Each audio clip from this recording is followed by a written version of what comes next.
ಅಷ್ಟು ಜನ ಕೇಳ್ತಾ ಇರುವಂತಹ ಪ್ರಶ್ನೆ, ಡ್ರ್ಯಾಗನ್ ಹಣ್ಣು ಕೊಯ್ಲು ಮಾಡೋದು ಯಾವಾಗ ಒಳ್ಳೆಯದು ಅಂತ.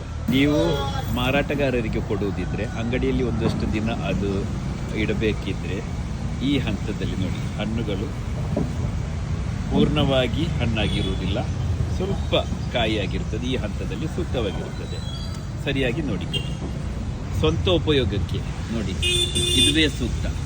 ದಯವಿಟ್ಟು ಇದಕ್ಕಿಂತ ಮೊದಲು ಕೊಯ್ಲೇಬೇಡಿ. ಪೂರ್ಣವಾಗಿ ಬೆಳೆದಿರುತ್ತದೆ ಮಾತ್ರ ಬಹಳಷ್ಟು ರುಚಿಕರವಾಗಿರುತ್ತದೆ. ಪೂರ್ಣವಾಗಿ ಅಂಗಡಿಯಲ್ಲಿ ಸಿಗುವಂತಹ ಹಣ್ಣುಗಳು ಈ ಹಂತದಲ್ಲಿ ಕೊಯ್ಲು ಮಾಡಿ ಆಮೇಲೆ ಅದು ಏನು ಅಲ್ಲಿ ಕೊಯ್ಲಿನ ನಂತರವೇ ಅದು ಹಣ್ಣಾಗುತ್ತದೆ. ಆದ ಕಾರಣ ಅಷ್ಟೊಂದು ಸಿಹಿಯಾಗಿರುವುದಿಲ್ಲ. ಆದರೆ ಈ ತರಹ ನೀವು ಗಿಡದಲ್ಲೇ ಹಣ್ಣಾಗಿದ್ದರೆ ಖಂಡಿತವಾಗಿಯೂ ಒಳ್ಳೆ ಸಿಹಿ ಇರ್ತದೆ, ತುಂಬ ಸಿಹಿ ಇರ್ತದೆ. ಅದರ ಪರಿಪೂರ್ಣ ರುಚಿಯೇನು ಅದು ನಿಮಗೆ ಸಿಗಲು ಸಾಧ್ಯವಾಗ್ತದೆ. ಸಂಪೂರ್ಣವಾಗಿ ಹಣ್ಣಾದ ಮೇಲೆಯೇ ಕೊಯ್ಲು ಮಾಡಿದರೆ ಹಣ್ಣಿನ ಏನು ಸರಾಸರಿ ತೂಕವು ಕೂಡ ನೋಡಿ 500 ಗ್ರಾಮಿಗಿಂತ ಮೇಲೆಯೇ ಬರುವುದು.